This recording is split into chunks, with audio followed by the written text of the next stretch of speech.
Hey everybody, good morning and welcome to Story Time with Mr. Hallum. That's right, it is time to tell another story. And I'm excited about today's story because it's about a scientist. Whoa, whoa, whoa, don't stop. Don't turn off everything. Where's man? There's man. Don't turn off yet. Hang on. This isn't a nerdy scientist like, me. It's a cool scientist, okay? Now this scientist's name is Lonnie Johnson. Can anybody tell me what Lonnie Johnson created? I'll wait. What'd you say? Nope. No. He didn't invent Johnson and Johnson's baby powder, which, while nice for babies, wasn't what he invented. What was that? Close. Close.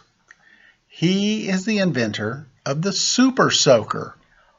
What? Yes, if you've ever had summer and you've shot somebody with a big old super water gun, you've played with Lonnie Johnson's creation. So today, we're going to read the story, Whoosh! Lonnie Johnson's Super Soaker, Stream of Inventions by Chris Barton, illustrated by Don Tate.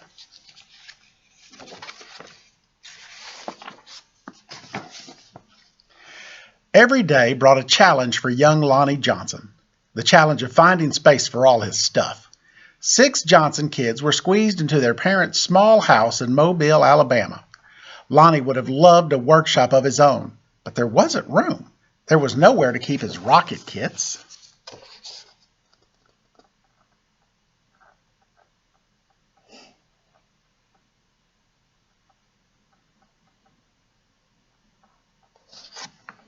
Do any of you have rocket kits? They're very fun. Nothing like launching a rocket way up in the air, trying to guess where it's going to land.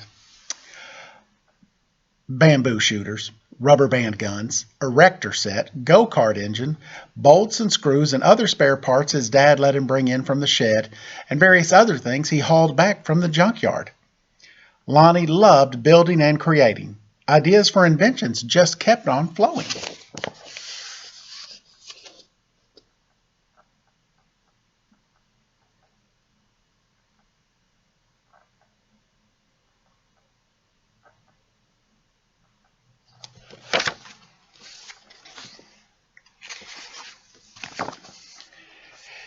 He learned how to make rockets from scratch. Kids at school gathered to watch Lonnie launch them. And he learned how to make rocket fuel. When it caught fire in the kitchen, Lonnie's mom didn't make him stop. She just sent him outside to work. Lonnie wanted to spend his life designing things, building things, and getting them to work. He wanted to be an engineer. However, Lonnie took an exam that said he would not make a very good one. His dream had been challenged. Lonnie was discouraged. But he knew that whoever graded his test hadn't met Linux.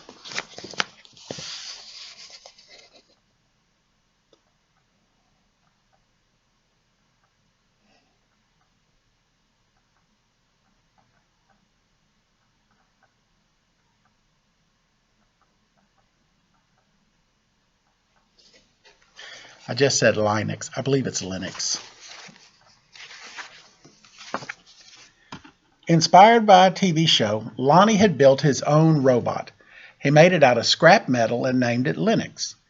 Compressed air cylinders and valves allowed Linux's body to turn and his arms to move. The switches came from an old broken jukebox. Lonnie used a tape recorder to program Linux, and as a bonus, the reels looked like eyes.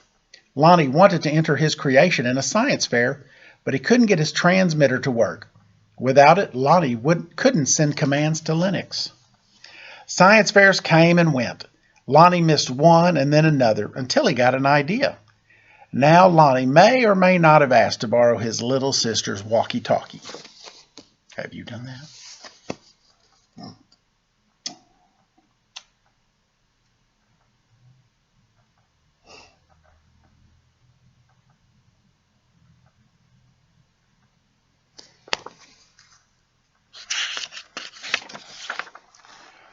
But it fixed the transmission issue.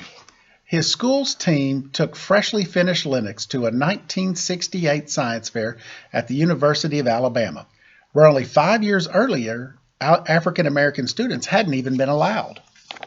Having to compete in a place that still wasn't very welcoming, now that was a challenge with a capital C. Against other schools from all over the state, Lonnie's team won first place.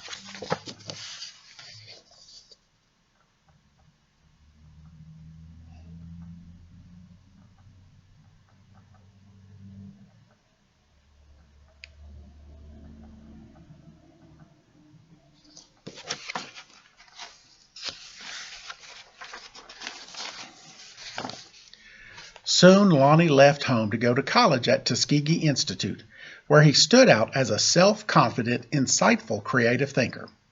He stood out as a student who asked the right questions, precisely defined problems, and formulated solutions. And he stood out as the guy who built his own booming sound system out of the cast-off electronics. It even had lights that flashed in sync with the beat. Lonnie sometimes studied right in the middle of his own parties. The extra studying paid off. He became an engineer after graduation that took him beyond Alabama, way beyond.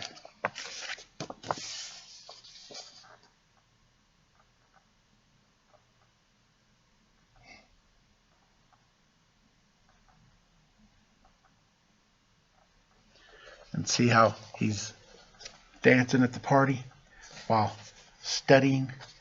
Like I said, my kind of a scientist, like, woo, we're at the party. Doop, doop, doo, doo, doo, doo, doop. Oh, I got to do this calculus real quick. Now that's a scientist.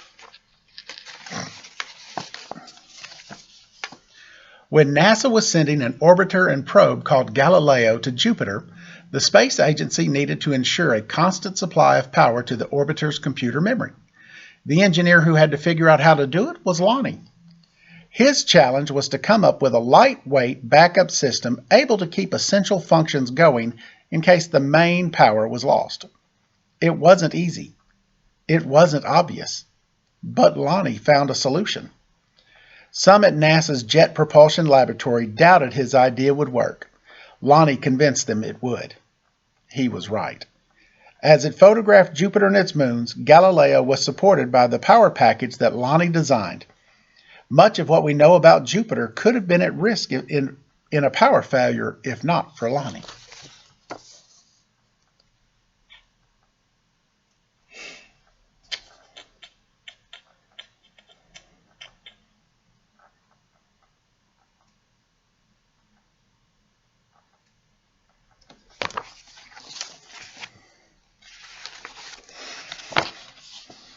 Ideas for other problems to solve just kept on flowing.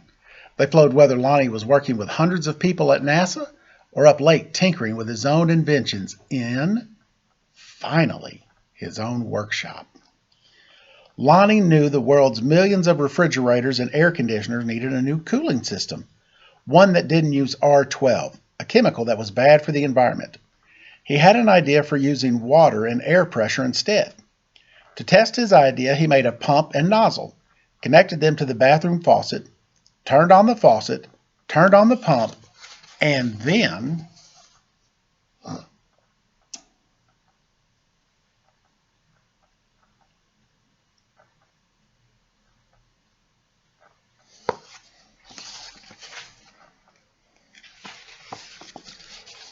whoosh!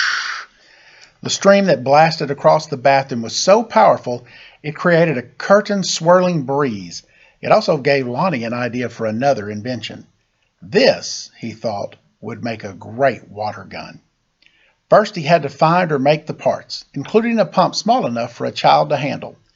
Then he had to glue the parts together into a prototype, which is an early version with room for improvement.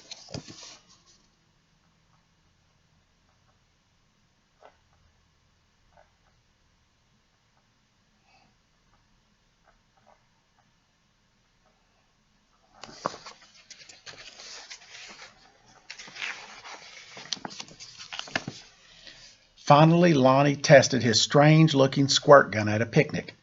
"Does it really work?" a man asked. "Sure," Lonnie said. "Want to see?" Lonnie worked the pump, which squeezed air into the chamber. When he pulled the trigger, the air escaped, forcing the water out with the Whoosh!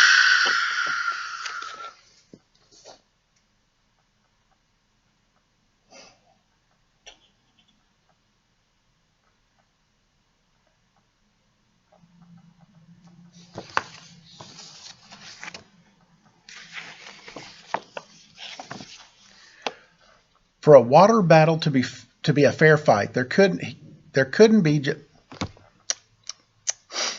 We're going to start this over again. Okie dokie. Alrighty. For a water battle to be a fair fight, there couldn't be just one of Lonnie's water guns. He needed help making more. So he went to a toy company. After toy company.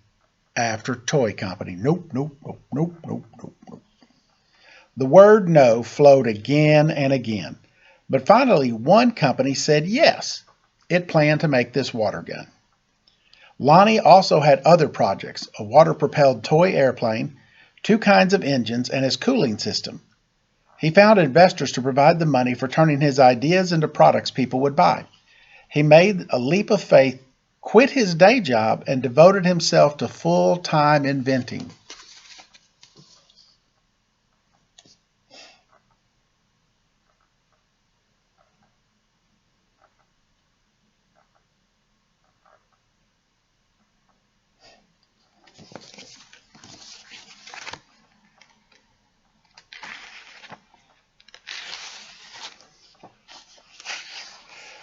But soon each plan fell apart, even the one for the water gun. These things sometimes happen, but when they happen one after another to the same person, well, that's some pretty bad luck. Lonnie didn't have a job. He didn't have the money he'd been counting on. He and his family had to move out of their home and into a little apartment. He was angry and scared. But Lonnie had dealt with challenges all his life. He knew a lot about solving problems, and he still believed in his inventions, especially the water gun. Lonnie went looking for another toy company.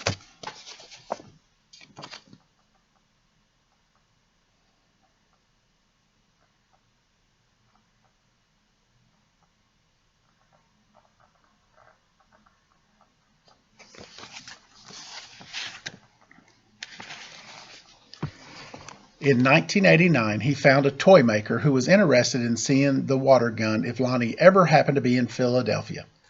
But don't make a special trip, the guy said. Lonnie made a special trip. In his wife's suitcase, he carried a new prototype. He unpacked it, filled the tank with water, pumped the gun until the air pressure was good and high, and...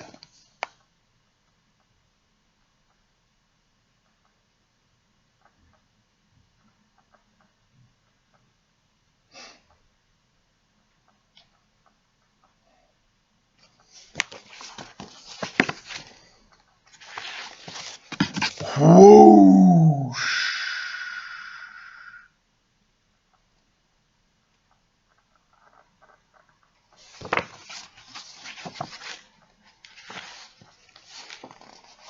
Kids everywhere agreed.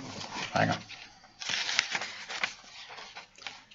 Kids everywhere agreed with that wow. Lonnie's water gun, called the Super Soaker, became a smash hit. In no time, there were Super Soakers in backyards and on beaches, in parks and on playgrounds. Each sale of the Super Soaker put a little money into Lonnie's pocket. All those hours, all those years that Lonnie had spent in his workshop had paid off big time. Now he could afford to do just about anything he wanted. So what did Lonnie do? He got a bigger workshop, which is where you'll find him today. Because facing challenges, solving problems, and building things are what Lonnie Johnson loves to do. And his ideas, well, they just keep on flowing.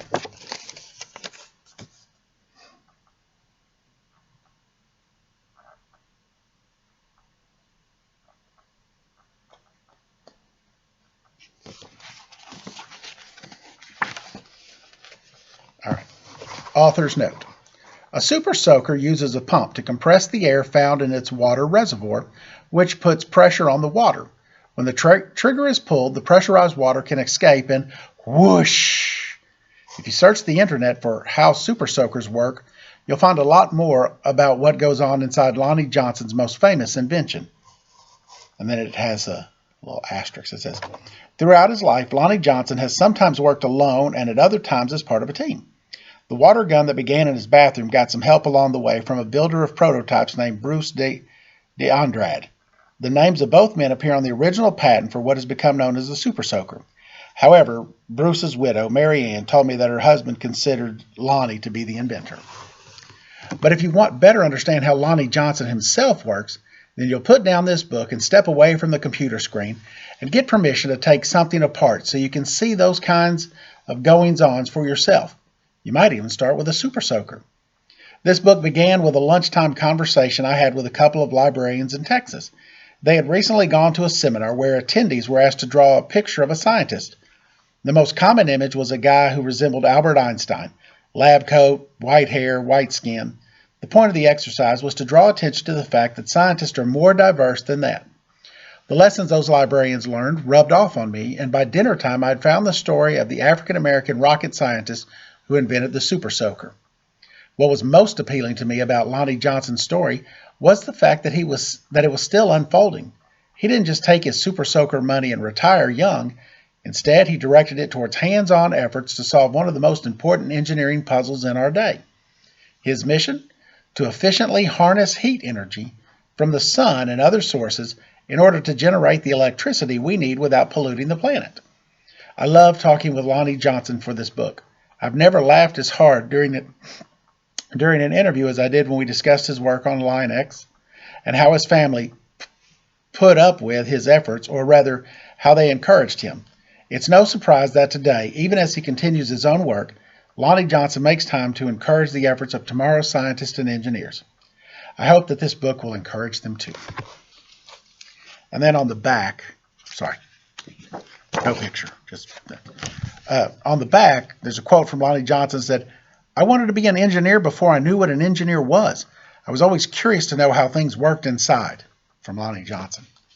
So, some of you may be engineers right now and you don't know it. You're the kid who, you're sitting at home and you find yourself looking at something and you go, what happens if I take that apart? And then you take it apart. Now, don't take apart things like Xboxes or cell phones, things that you can't put back together. Don't mess with those. Somebody will get in trouble. But, you take apart things. When I was a kid, I took apart an alarm clock that my mom and dad had. Now, I did not know that I would not be able to put it back together. And I also did not know that an alarm clock is what wakes my parents up so they could go to work in the morning. No. So I took it apart and couldn't quite get it back together. So I just kind of left it. And my mom didn't notice it and went to bed. And then the next morning, when they woke up at like 9 o'clock, they were late. I was late for school, so yeah, I wasn't much of an engineer. I didn't desire to do that after that, mainly because, my backside was sore. I got a spanking. So make sure you get permission before you take something apart. That's part of what I'm saying to you. So guys, thanks for listening. I really like Lonnie Johnson. He's one of my favorites. I'll add this part to it. So the Super Soaker came out in '89. I think Arkansas, Little Rock, we got him about 1990. I worked at a toy store, and they came in. And I was like, "What is this?" I said, "Oh, it's some kind of water gun." And then the manager said, "Why don't you take one out, play with it so we can sell it?" Because we're going to be selling it at Christmas. And so I took it out, read the directions, put some water in, and this thing shot like 25, 30 feet. And it hit somebody. I was like, "Ooh." They're like, "Hey, what was that?" I was like, so that summer, when our church group, the college-age kids in the church group, we had a picnic. They're like, "We're going to have a water gun fight." And everybody was bringing these little bitty, and I walk in and go, they're like, "What's that?" And I went, "You're out." And I was winning because, quite frankly, they had to stay far enough away from me that I couldn't squirt them, but by the time they started running towards me when I had to put air in it, I could squirt them. So it was a hoot. It was fun, and I wore mine out. It probably broke a couple years later. Just was fantastic. I love the Super Soaker. Well, guys, that's it. Thanks for listening. Today, your homework assignment: be a Lonnie Johnson. Think of something you could make in your house, but be sure and get permission first, okay? Thanks.